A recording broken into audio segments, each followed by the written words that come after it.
그럼 지금부터 제39차 개혁신당 최고위원회 회의를 시작하겠습니다. 가장 먼저 이준석 당대표의 모두 발언이 있겠습니다. 예, 민주당은 문개기와 침대 축구의 정당입니다. 이재명 대통령께서 대표 시절 수사를 거부하고 재판에 불출석하고 시간을 끌다가 결국 대통령이 되어서 모든 재판을 정지시킨 기억이 선명합니다. 그런데 이제 민주당은 이에 더해서 할루시네이션 정당이 되어가고 있습니다. 정청래 대표, 김병기 원내대표, 박수현 대변인, 백승하 원내대변인이 전부 서로 다른 말을 하고 심지어 같은 사람이 같은 주에 정반대의 말을 하고 있습니다. 이런 식으로 상호 반박하는 AI 모델은 시장에 팔아먹지도 못합니다. 민주당은 지금 고장난 AI처럼 작동하고 있습니다. 첫째, 정청래 대표는 12월 15일에만 해도 절대 수용 불가, 일고의 가치가 없다고 특검을 평가들어 했습니다. 그런데 12월 21일 오전까지도 박주현 대변인은 현 단계에서 특검을 전혀 고려하지 않고 있다라고 했습니다. 그런데 같은 날 오후 한국갤럽에서 민주당 지지층 67%가 통일교 특검에 찬성한다는 결과가 나오자 다음날 정청래 대표는 못 받을 것도 없다라는 취지로 돌변했습니다. 일주일 사이에 일고의 가치도 없다 해서 못 받을 것도 없다는 입장으로 바뀐 겁니다. 둘째, 김병기 원내대표는 12월 22일 특검은 대통령이 임명한 것인데 제3자가 특검 추천을 하면 되겠냐면서 법원 행정처 추천 방식에 반대했습니다. 그런데 이제 2024년 11월에는 민주당이 단독 처리한 상설특검 규칙 개정안은 수사 대상 정당은 추천권에서 배제한다 였습니다. 민주당은 그 당시 수사 대상 정당을 배제해야 더 공정하고 중립적이다 라고 했습니다. 그 논리대로라면 통일교 특검에서 민주당이 추천권을 포기하는 게 맞습니다. 그리고 김병기 원내대표는 23일만 해도 속도가 곧 정이다. 시간을 끌면 진실이 흐려지고 증거를 살아낸다고 했습니다. 그런데 백승하 대변인은 연대 신속 처리는 물리적으로 어렵다고 했습니다. 국민의힘과 개혁신당은 12월 23일에 이미 공동 발의를 마쳤는데 민주당만 지금 12월 26일 최고위 이후를 언급하고 있습니다. 속도가 정의인데 왜 민주당만 느립니까? 그리고 넷째, 김건희 특검 때는 민주당은 공소시효가 다음 달 10일 만료이기 때문에 그 전에 재표결해야 한다라면서 속전속결 주장했습니다. 통일교 관련 2018년 정치자금법 위반 사건의 공소시효는 2025년 12월 31일에 만료됩니다. 똑같이 공소시효가 임박한 상황인데 김건희 특검은 신속히, 통일교 특검은 물리적으로 어렵다 이렇게 말하고 있습니다. 개혁신당은 민주당에 경고합니다. 지연 전술을 계속한다면 이는 증거를 인멸하고 관련자들이 말을 맞출 시간을 벌어주는 것으로 규정할 수밖에 없습니다. 우리는 이미 110명의 의원이 통일교 특검 법안을 공동 발의했습니다. 민주당이 진정으로 특검을 신속하게 처리하길 원한다면 조건 달지 말고 올해가 가기 전에 이 법에 동의하십시오. 네, 다음으로 천하람 원내대표의 예, 대표님 민주당이 침대 축구의 정당이라고 하고 침대 축구 해서 대통령 당선되는 엔딩으로 끝나면 이거 좀 침대 축구 성공 사례를 언급하신 거 아닌가 좀 걱정되는데요. 불건전한 성공 사례. 침대 축구가 항상 성공할 수는 없다라는 것을 우선 말씀드립니다.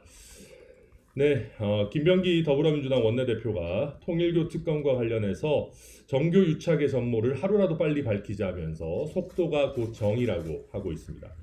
전적으로 동의합니다. 그런데 말과 행동은 일치되어야 합니다.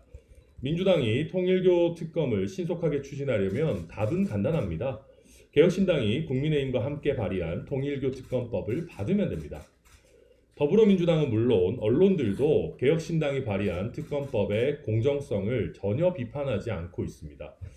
그만큼 정치적 편향성 없이 여야의 공정한 룰을 만들려고 노력했습니다. 제3자 추천 특검 외에 다른 방법은 없습니다.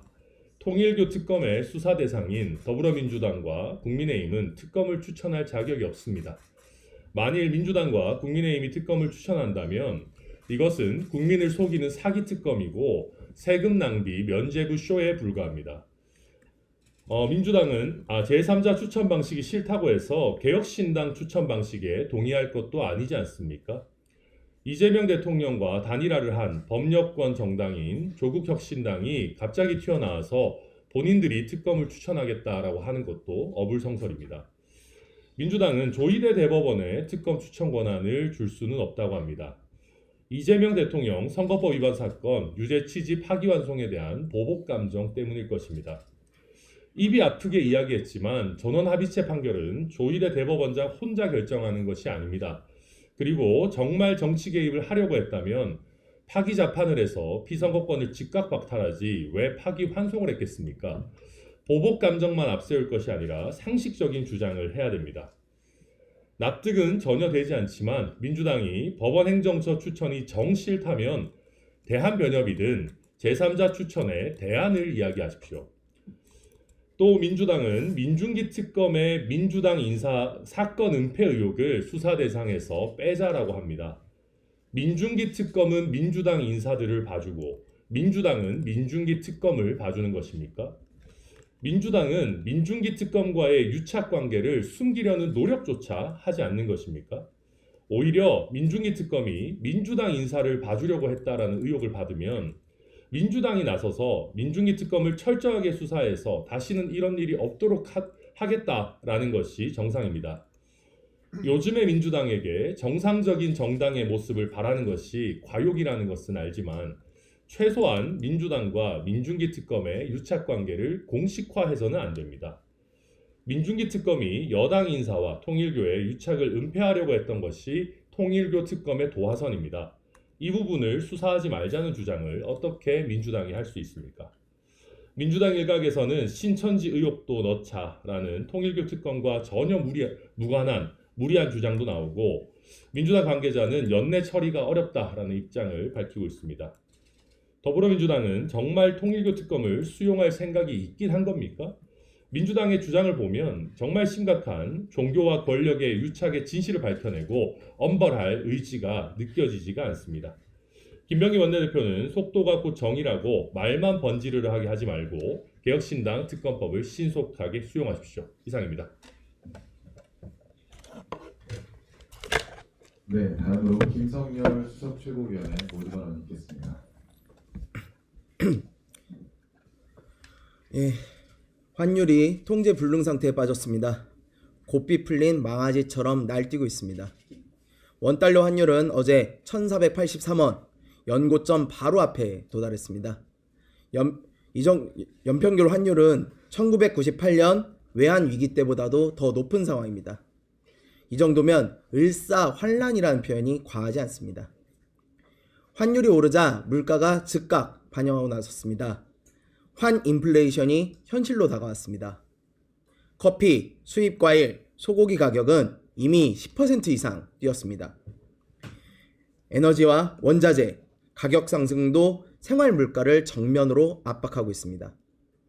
저유가가 그나마 버텨주고 있지만 언제 터질지 모르는 시한폭탄 같은 상황입니다. 정부는 뒤늦게 허둥댑니다. 구두 개입에는 실패했고 이제는 국민연금, 기업, 증권사까지 동원하고 있습니다. 기업에는 달러를 내놓으라고 대놓고 압박하고 국민에게는 해외 투자를 하지 말라고 막아서고 있습니다. 여기는 자유시장 경제 대한민국입니다. 사회주의 통제 경제의 북한이 아닙니다. 달러를 강제로 끌어모을 수 있다는 발상 자체가 매우 위험합니다.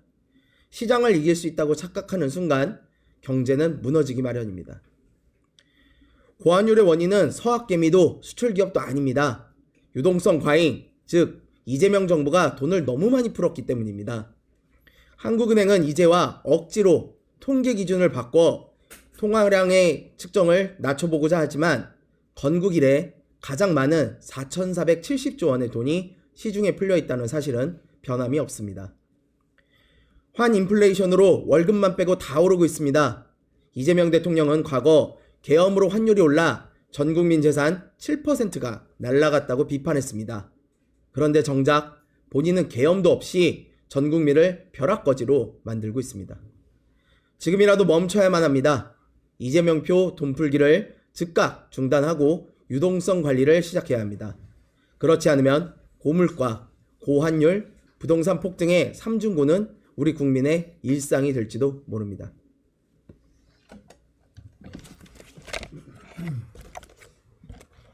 다음으로 주의삭 최고위원의 모두 발언 있겠습니다. 네, 주의삭 최고위원입니다. 오늘도 지역 이야기를 해보겠습니다.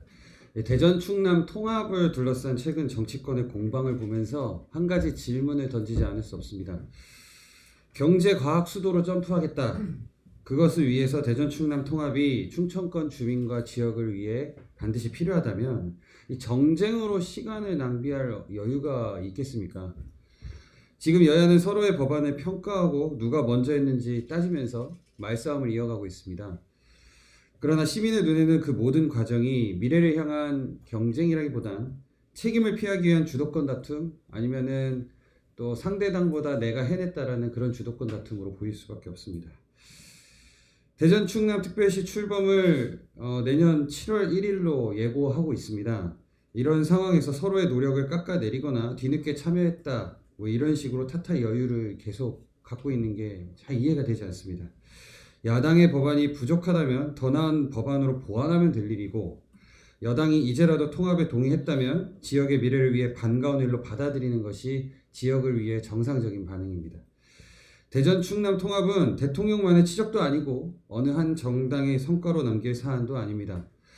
지역의 구조와 경쟁력을 바꾸는 중대한 선택이라면 비록 시작은 달랐을지라도 완성은 여야 정치권이 공동의 책임으로 이뤄져야 지역 주민의 여론도 통합하고 진정한 통합이 되지 않겠나 싶습니다. 다수당은 책임있게 마무리할 의무가 있고 또 소수당은 건설적인 대안을 통해 힘을 보태야 할 것입니다. 정치는 싸우라고만 있는 것이 아니고 답을 만들기 위해서 존재합니다. 이미 통합이라는 방향에 여야 정치권이 동의했다면 이제 남은 과제는 누가 이기느냐가 아니라 얼마나 잘 협력하느냐에 달려있음을 명심해 주시기 바랍니다.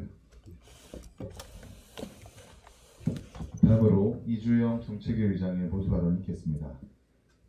네, 이주영입니다. 한 사람을 영원히 속일 수 있고 모든 사람을 잠시 속일 수 있지만 모든 사람을 영원히 속일 수는 없습니다. 닉슨의 워터게이트 스캔들은 도청 사건 그 자체에도 원인이 있지만 이를 수사하던 특별검사들에게 부당한 외압을 행사하거나 정당한 수사를 방해하고자 했던 토요일 밤의 학살로 급물살을 탑니다. 민중기 특검의 쪼개기 기소와 민주당이 통과시킨 내란 전담 재판부 설치법은 유례를 찾아보기 어려울 정도로 노골적인 이중잣대의 내편 감싸기입니다. 이제는 종합특검 같은 형용 모순의 아무 말까지 던지니 내로남불과 아전인수도 이 정도면 예술의 경지입니다. 당당하게 받을 것처럼 이야기하면서 이 핑계 저 핑계 이 조건 저 조건 내세우며 미루고 있는 것은 못할 것 없다, 자신 있다는 민주당이 특검을 받을 자신이 있다는 것인지 받는 척하고 안 받을 자신이 있다는 것인지 잘 모르겠습니다. 집권 세력이 자기 진영을 지키고 자신들의 잘못을 덮으려 국민을 기만하고 법을 왜곡하고 시스템을 붕괴시키는 것은 용납될 수 없는 법치주의의 파괴이며 그 자체로 헌법의 유린, 즉 조용한 내란입니다. 개혁신당은 우리 당의 원안을 양보하면서까지 정치적 중립을 지키고자 제3자 추천의 통일교 특검법을 발의했습니다.